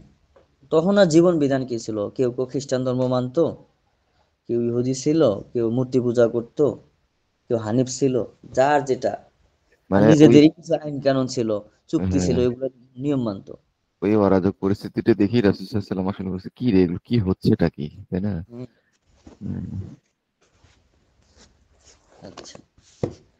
তা আমরা শুধু আজকে হাজরা আসওয়াদ পর্যন্ত দিয়ে বাদ রাখবো। এখন হ্যাঁ, এই সময় 593 খ্রিস্টাব্দে বন্যা হয়। ওখানে আবার বন্যা কেমনে হয় রে? বন্যা হয়, মাঝে মাঝে বন্যা হইতো। কেমনে? এই জায়গাটাতে কেমনে বন্যা হয়? বৃষ্টি মিষ্টি দিয়ে বন্যা হইতো। ও, হওয়ার কথা, কারণ সাগরের কাছেই তো মক্কা। তো ওই বন্যা হলে তখন কাবা গৃহ মোটামুটি একটা ধ্বংস মানে ভাঙ্গাচোরা অবস্থা চলে আসে। তখন 605 সালের দিকে কুরাইশরা এটা সংস্কার কাজ শুরু করে। ওই সময় কুরাইশরা হুম, কিন্তু মক্কার 4টা গোত্র কিন্তু হচ্ছে ওইটার দায়িত্ব ছিল, ঠিক আছে, সংস্কারের কাজে। হুম, সব কাজ শেষ করার হুম, পরে এখন ওই যে হাজরে আসওয়াদকে স্থাপন করবে এটা নিয়ে ঝামেলা সৃষ্টি হয়। ভালোই ঝামেলা। হুম। তখন তো মহানবী সাল্লাল্লাহু আলাইহি সাল্লাম, ঘটনা তো জানি যে যে যখন ঝামেলা হচ্ছিল তখন সবাই একজন বৃদ্ধ লোক এসে বলছে যে এইভাবে হবে না, কালকে যে অনেক সকালবেলা বড়। সবার আগে আসতে পারবে সেই সমাধান করবে, এক বৃদ্ধ লোক হুম, বলে। হুম, হুম। ঠিক আছে। তো তখন বুড়া মানুষ যে কাজে আসে এটাই বোঝা গেল যে সবাই যখন মানে যুদ্ধের জন্য মোটামুটি প্রস্তুত, যুদ্ধ শুরু হবে, ঠিক আছে। হুম, তো তখন এক বুঝছি। বৃদ্ধ লোক বলে যে এটা সমাধান আছে, সেটা হলো যে সকালবেলা যে আসবে সে যে সিদ্ধান্ত দেবে আমরা মানে নেব। দেখা গেল যে মহানবী সাল্লাল্লাহু আলাইহি সাল্লাম ওখানে সবার আগে। মহানবী সাল্লাল্লাহু আলাইহি সাল্লাম সমাধান করলো যে ওই একটা চাদর নিয়ে এসে চাদরের উপরে রাখছে হাজর আসেদ পাথরটা। আর 4টা গোত্র ধরে নিয়েছে, নিজে যায় তখন নামানোর পরে মহানবী সাল্লাল্লাহু আলাইহি সাল্লাম নিজ হাতে ওটা দেওয়ালে স্থাপন করে দিছে। এইভাবে। যেটাতে হাজিরা চুমু খায় সেটা কি আসলে ওই সময়েরই স্থাপন করা? হ্যাঁ হ্যাঁ, ওটা তো প্রথম দিক থেকে রে ভাই, ওটা তো একদম আগে থেকে হাজর আসাদ ওটা নাকি সাদা ছিল, পরে ওই চুমু খাইতে খাইতে মানুষের পাপ টানতে টানতে ওইটা হচ্ছে কালো হয়ে গেছে। এটা আমার কাছে অথেন্টিক লাগে না, এটা আমার কাছে মনে হয় যে এটা গল্প, রূপকথার গল্প। না, এটা হাদিস আছে। তাই? হুম। আচ্ছা, তবে এই ধরনের জিনিসগুলো তুই যদি অমুসলিমদেরকে বলিস, এখন ওরা আমরা যে এই পর্যন্ত পড়লাম না মহানবী সাল্লাল্লাহু আলাইহি সাল্লামের ইয়ে পূজা যে জন্ম থেকে তুই এটা একটু আর রাহিকুল মাহতুম এবং হচ্ছে গালিবের যে বইটা আছে না, গালিব ভাই আমার কাছে নাই। আমি তো পিডিএফ দিয়ে দিব নি, ওই পিডিএফটা থেকে ওই এই তথ্যটা জানি ফেলা। আমরা তো অল্প কয়টা তথ্য জানছি তাই না, এটা পড়া যাবে, তুই 2 3 4 পেজ পড়া যাবে না। আমরা যে তথ্যটা পাইলাম সেই তথ্যটা আমি ওখানে অ্যাড করে দিচ্ছি, আমিও দেখবো। তোর কাছে যেই তথ্যটা মনে হবে যে রিলেভেন্ট প্লাস অ্যাড করার মতো, তুই এখানে অ্যাড করে দিবি গুগল ডকে, বুঝছিস? না, আমরা তো নোট করব ভাই, পরীক্ষা উপযোগী নোটটা তো আর আমরা হচ্ছে সেইভাবে করতেছি না, নোট করব আমরা পরীক্ষার উপযোগী, হুম। তাই না? না, এটা শুধু পরীক্ষার জন্য যে বিষয়টা এমন না, মানে পরীক্ষা প্লাস হচ্ছে তোর কাইন্ড অফ কি বলা যায়, যেন এটা আমাদের কাজে লাগে এবং সবাই যেন এটা পড়ে মজা পায়। যেমন আমরা এই যে ইসলামের ইতিহাস পড়ছি, আমি কিন্তু আসলে আমার যদি অনার্স লাইফ বলি, আমি কিন্তু এটাকে মন করি নাই, হুম। বুঝিসনি? আহ, আর তো তো যেগুলো তথ্য বলতেছি এই তথ্য তোর ইসলাম ইতিহাস থেকে যারা পড়ছে তারাও জানে না, এগুলো বলে লাভ নেই, কারণ আমি তো এগুলো জানছি বিভিন্ন তোর পত্রিকাতে, বিভিন্ন কোনো একটা থিসিসে বা কোনো না কোনো জায়গায় মানে এক জায়গায় তো কখনো পড়ি নাই। আর এখানে এগুলো আরেকটা আমি জানছি হলো আগে, মানে হুম, অনার্সে যায় জানি না। এখানে দেখ আরেকটা অপশন আছে, এখানে আমি এআই দিয়ে কিন্তু এটা রিফাইন করলাম, দেখ। এটাও কিন্তু খুব সুন্দর একটা জিনিস আসছে, দেখ। যে লেখাগুলো লিখছি ওইটার উপরে এগুলো পাইলাম, বুঝছিস? হুম। আমি ইনসার্ট করি, তুই দেখতে পাবি, দেখ। এই যে দেখ, উম, এই যে দেখ, দেখতেছিস রিফাইন করতেছি। হুম। এটা বড় করলাম ধর, হ্যাঁ, আমাদের মূল লেখার উপরে এইটুকু নিলাম আর কি। এটা কিন্তু এআই করতেছে, এটা তোর ইয়ার কারণে, এটা প্রিমিয়ামটা, বুঝছিস? হুম। আচ্ছা দেখ, এখান থেকে যদি আমি জিনিসগুলো নেই, সামারাইজ করা কত সুবিধা হবে। ওরা টাইটেল দিছে মহানবী সাল্লাল্লাহু আলাইহি ওয়াসাল্লামের প্রাথমিক জীবনের ঘটনাবলী। ঠিক আছে। হুম আমি যদি এটা কপি করে নেই, এটা কপি হয় না কেন? আচ্ছা, দেখ একবার পড়ি। আচ্ছা, মহানবী সাল্লাল্লাহু আলাইহি ওয়াসাল্লামের প্রাথমিক জীবনের ঘটনাবলী, হ্যাঁ, এগুলো বাদ দিয়ে দিই।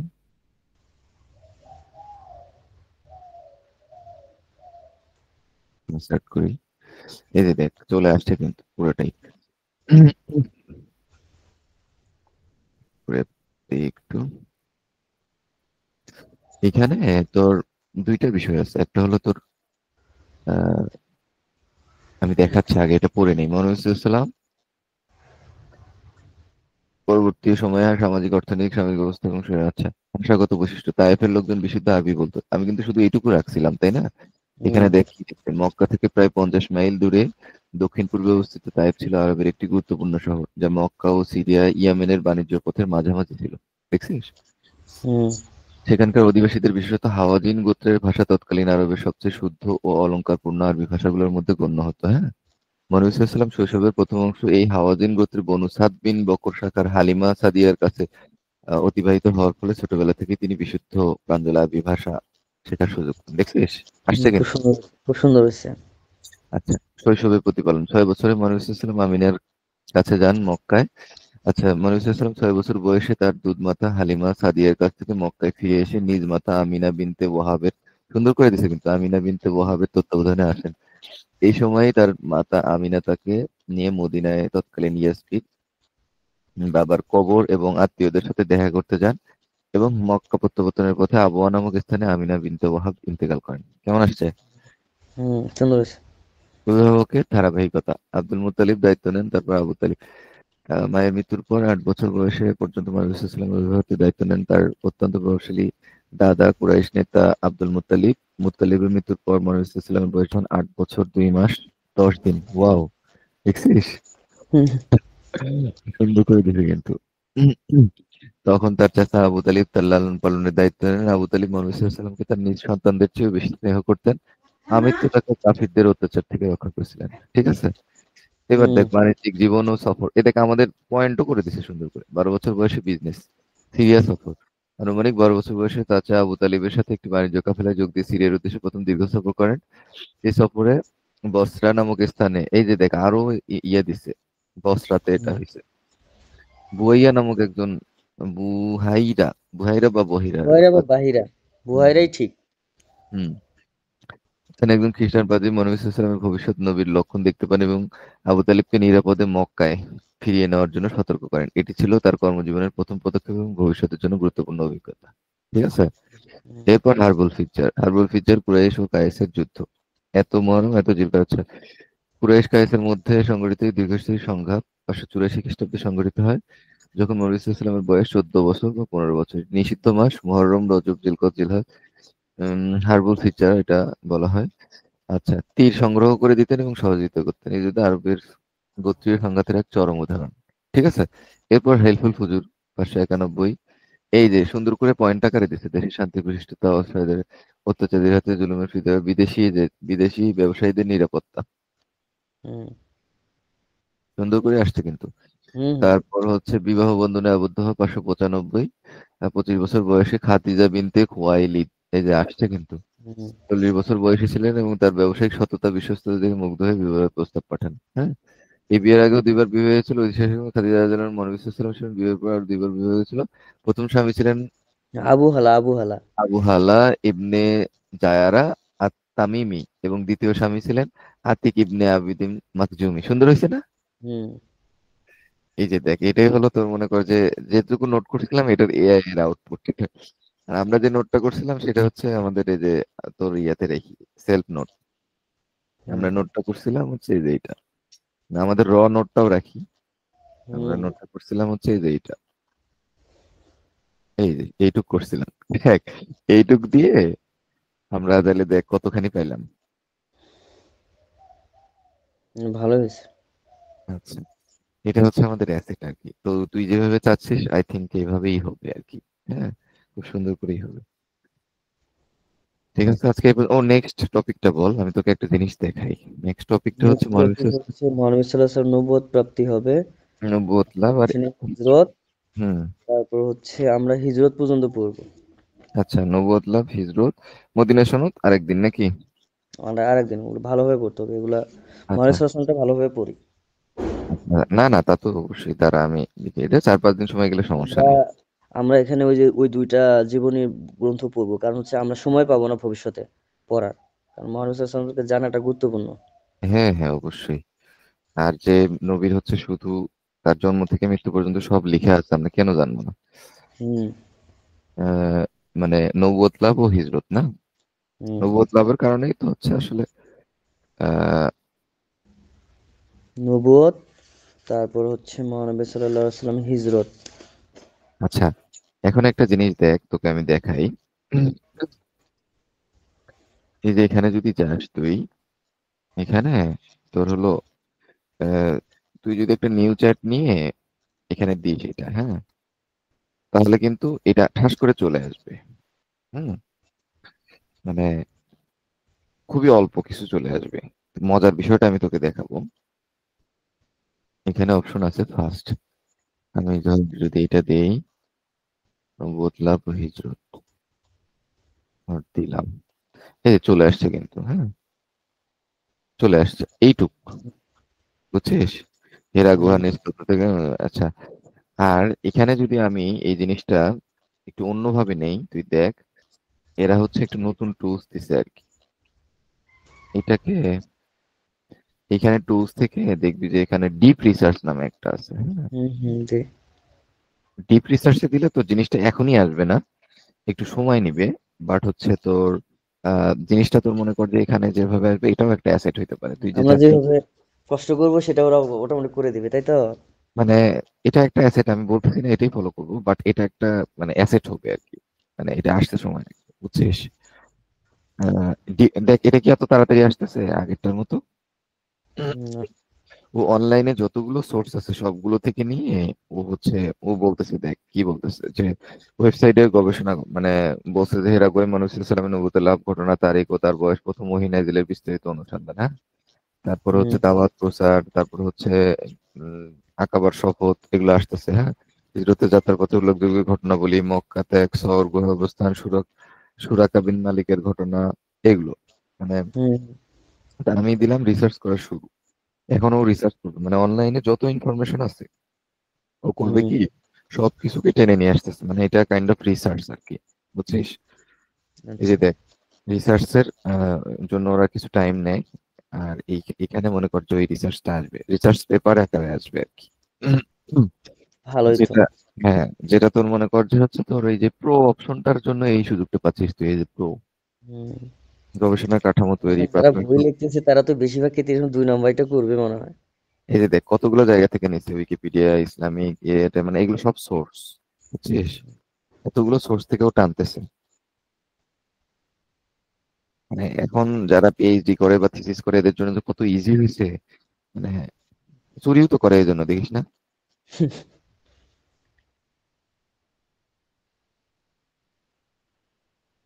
মানে এটা তুই দেখলে বুঝবি যে কত বড় একটা জিনিস, এই যে এগুলো কিন্তু টানতেছে, এই জিনিসগুলো এই সোর্স থেকে নিছে।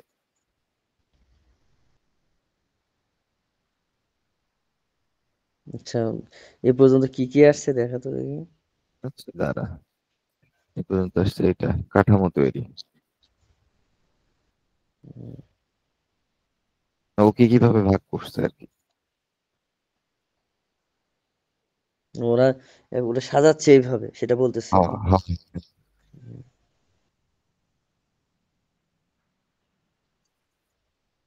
মানে এই যে দেখ এখানে 53টা ওয়েবসাইট থেকে রিসার্চ করতেছে, এইটুকু হয়েছে, দেখছিস? হুম, অনেক লাগবে তো, মানে এটা পুরো একটা গবেষণামূলক তাই তো? হ্যাঁ, আমার আমার হচ্ছে তোর এই অনলাইনের এক্সপার্টিসটা হচ্ছে তোর একাডেমিক লাইফে কাজে লাগবে। আর এটা অনেক কাজে লাগবে, না হলে তো এটা সহজ হয়ে যাবে যে। হ্যাঁ, আর তোর অফলাইনটা আমার কাজে লাগবে, কারণ তুই তো বেশি পড়তে পারিস মাথা গুজায়া। কাজে আমি লাগবে। তো দেখছিস কতগুলো হুম। জিনিস আসতেছে, এই যে ঘটনা প্রবাহ।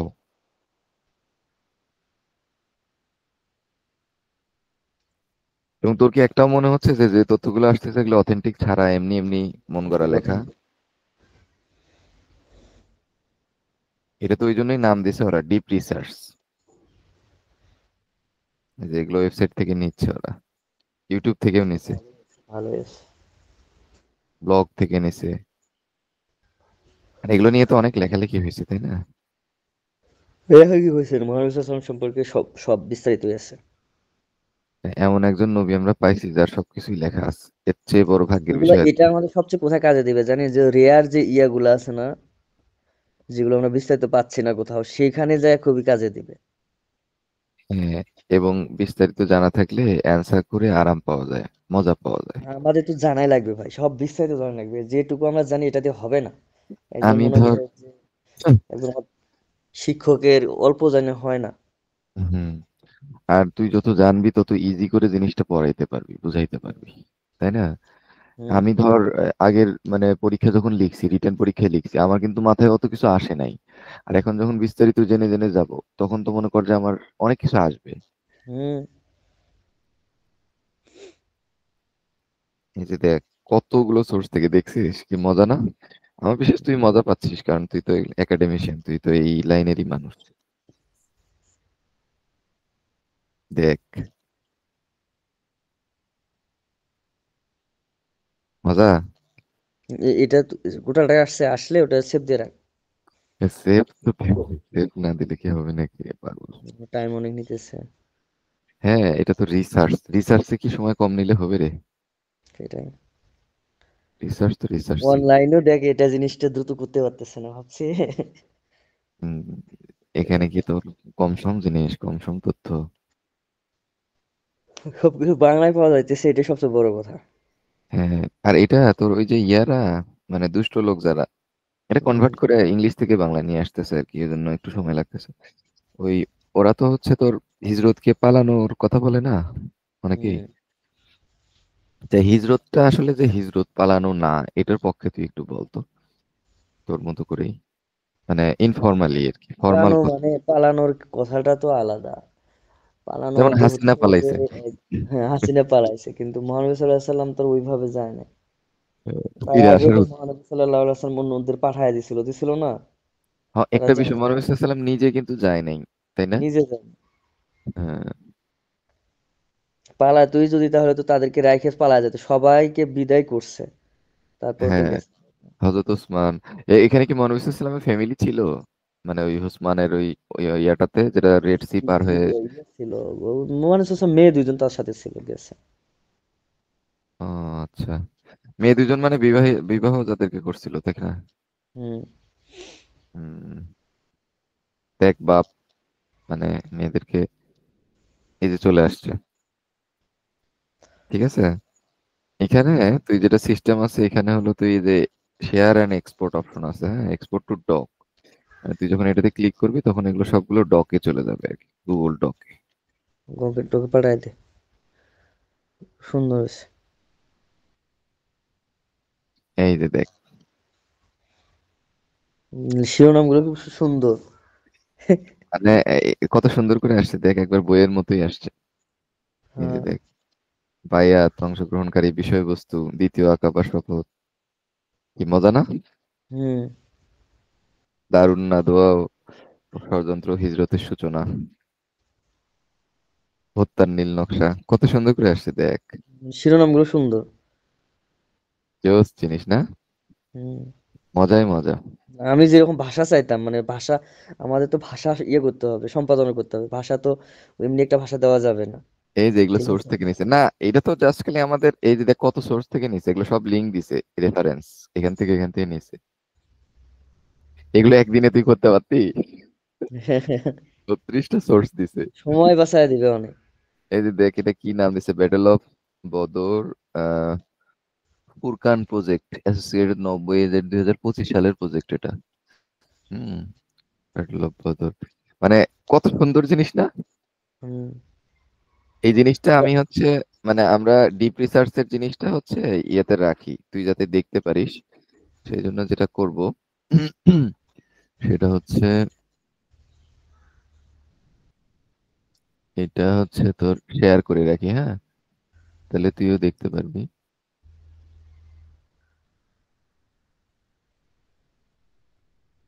এটা তোর সাথে বসে আমি রিফাইন করব, এগুলো আগেই না, তুই ওগুলো পর, আমিও অন্য উৎস থেকে দেখি, তারপরে হচ্ছে ওগুলা মানে মেইন ওটা তো অনেক রিসার্চ এরিয়া না, এই বইগুলো আমরা দেখবো, কারণ মহানবী সাল্লাহ সাল্লাম তো আমরা বিস্তারিত জানবো।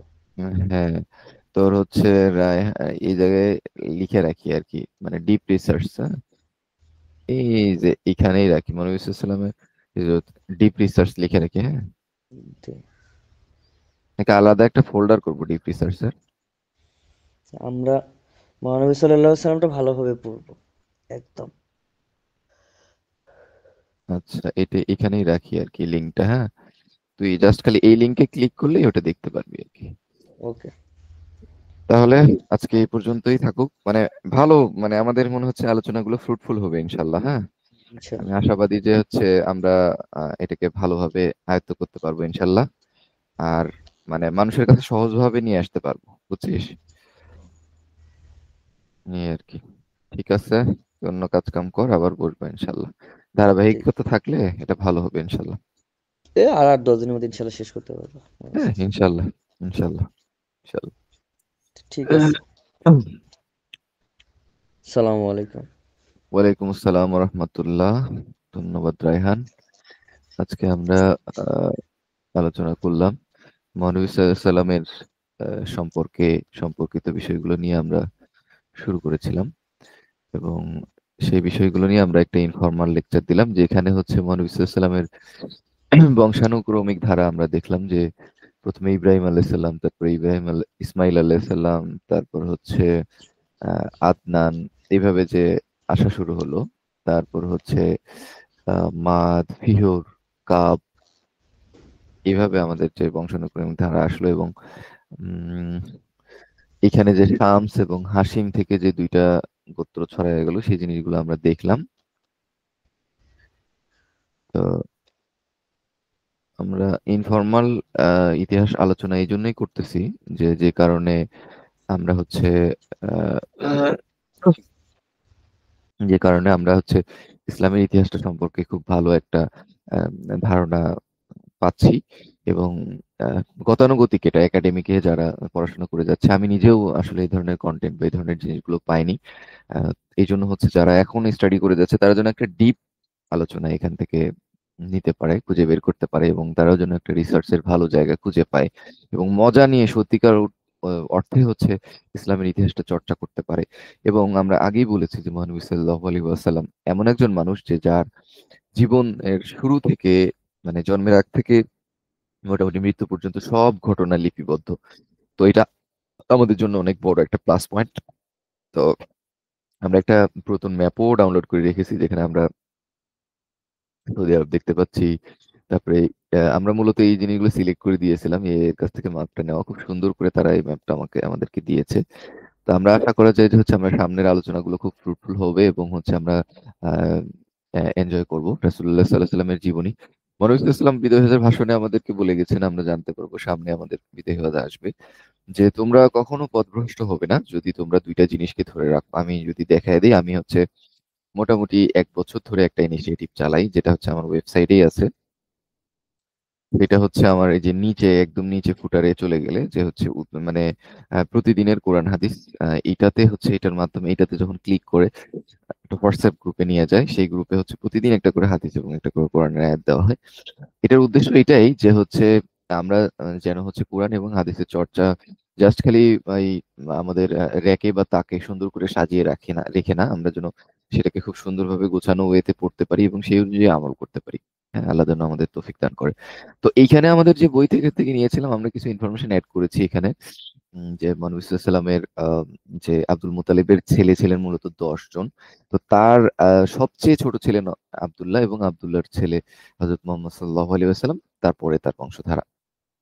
তো আমরা আশা করি যে সামনের যে সেশনটাতে হবে এটাতে আমরা হচ্ছে মূলত মহানবী সাল্লাল্লাহু আলাইহি ওয়াসাল্লামের নবুয়ত লাভ এবং হচ্ছে মহানবী সাল্লাল্লাহু আলাইহি ওয়াসাল্লামের আবিসিনিয়া হিজরতের মানে যে প্রেক্ষাপটগুলো এগুলো জানবো। মজার ব্যাপার হলো মহানবী সাল্লাল্লাহু আলাইহি ওয়াসাল্লাম কিন্তু হিজরতে নিজে যাননি, তার সাথে যারা ছিলেন তাদেরকে পাঠিয়েছেন। আমরা জানি যে আসলে এটা আসলে হিজরত হিজরত আর পালানোর মধ্যে যথেষ্ট পার্থক্য আছে। আমরা 24 হাসিনার পালানোর মধ্যে দিয়ে বুঝতে পারি যে আসলে পালানোটা কি জিনিস। আর এটা হচ্ছে ছিল হিজরত এবং আমরা এই বিষয়গুলোতে জানবো যে মহানবী সাল্লাল্লাহু আলাইহি ওয়াসাল্লামের নবুয়ত লাভের ব্যাপারটা মানে প্রথমত হযরত খাদিজাতুল কুবরা রাদিয়াল্লাহু আনহাকে বিয়ে করার পরে তার যে আর্থিক সমস্যাটা ছিল না। আমরা জানি যে একটা কাজে ফোকাস করতে হলে ফোকাসড ওয়েতে কাজ করতে গেলে সাধারণত খুবই মানে মানে মানে টাকা পয়সার ব্যাপারটা জরুরি আরকি। টাকা পয়সা থাকলে মানে মানুষের জীবন জীবিকা পরিস্থিতি বা জীবন চলার জন্য যে টাকা দরকার সেটা যদি থাকে তাহলে তারা রিসার্চ করতে পারে, তাদের নিজের কাজ করতে পারে, নিজের আইডিওলজি পাবলিশ করতে পারে। যেকোনো কাজ তারা করতে পারে। দ্যাট মিনস তাদের ভালো লাগার কাজগুলো করতে পারে, হ্যাঁ? আর আমরা জানি যে ফোকাসড কাজের জন্য আলাদা পরিবেশ আমাদের দরকার। যে জিনিসটা কিন্তু আমরা আল্টিমেটলি হচ্ছে মহানবী সাল্লাল্লাহু আলাইহি ওয়াসাল্লামের ক্ষেত্রে দেখেছি এবং নেক্সট ক্লাসে আমরা হচ্ছে এই বিষয়গুলো নিয়ে আলোচনা করব। তো সবাইকে অসংখ্য ধন্যবাদ। আমাদের ইনফরমাল লেকচার আমাদের আসলে সময় একটু বেশি লেগে গেলেও আমরা আসলে এটাতে কোনো এডিটিং থাকছে না। মানে কাটছাঁট থাকছে না। আমরা যা আলোচনা করছি সবই চলে যাচ্ছে। তো সবাইকে দেখার আমন্ত্রণ। যারা সত্যিকার অর্থে এই জায়গাটা থেকে ইন্টারেস্ট খুঁজে পায় এবং এই জায়গায় কাজ করতে চায় তাদের জন্য আরকি মানে খুবই হেল্পফুল একটা রিসোর্স হবে যেটা আমি এর আগে ধারাবাহিকভাবে YouTube এ পাইনি। তো শেয়ার করছি। সবাই আমাদের জন্য দোয়া করবেন। আমাদের ইনিশিয়েটিভটা যেন সামনে আগাইতে পারে এবং আমরা যেন এটাকে তুলে ধরতে পারি। আমাদের মূল উদ্দেশ্য হচ্ছে এটাকে জানা এবং জানানো। মূল উদ্দেশ্য হচ্ছে কোনো রকমই ভিউ পাওয়া না। আপনারা আপনাদের তথ্যগুলো, কমেন্টগুলো আপনাদের যারা ভালো লাগবে আপনারা অবশ্যই আমাদেরকে জানাবেন। সবাইকে অসংখ্য আ আ ধন্যবাদ এবং শুভকামনা আপনাদের জন্য। আপনাদের সবার জন্য অফুরন্ত দোয়া, ভালোবাসা আমাদের জন্য দোয়া করবেন। সাথে আছে আমাদের সাথে আছে রায়হান, আমার বন্ধু মানুষ। আমার জীবনের যে মানুষগুলোর আসলে ভূমিকা সবচেয়ে বেশি আমার একাডেমিক লাইফে তার মধ্যে অন্যতম রায়হান। বিশ্ববিদ্যালয় লাইফে বিশেষ করে আমি যখন পড়াশোনা করতাম ইসলামের ইতিহাস আমি তো তেমন একটা বুঝতাম না বা আমার ইতিহাস ভালো লাগতো না। তো এই বন্ধুই আমাকে আসলে কুইজের সময়গুলোতে পড়াতো, মিড টার্মে পড়াতো এবং আমার সময় সেমিস্টার ফাইনালে আমরা একসাথে গ্রুপ চর্চা করে চলে যেতাম। তো সেই গল্প আরেকদিন বলা যাবে। আর আরেকটা বিষয় হচ্ছে যে আমার তার সাথে আমি যেহেতু ইতিহাসের ইনফরমাল ইতিহাস নাম দিয়েছি এই কারণেই যে আসলে এখানে ফরমাল কিছু নেই। আমরা আলোচনায় আসলে সবসময় শুদ্ধ বলি তা না। গ্রামের ভাষা অথবা হচ্ছে আমরা ইতিহাসকে কানেক্ট করার জন্য বিভিন্ন সময় বিভিন্ন জায়গায় চলে যাই। এজন্য এটার নাম দিয়েছি ইনফরমাল ইতিহাস। সবাই ভালো থাকবেন। সবার জন্য অফুরান শুভকামনা এবং ভালোবাসা। আসসালামু আলাইকুম ওয়া রাহমাতুল্লাহি ওয়া বারাকাতুহু।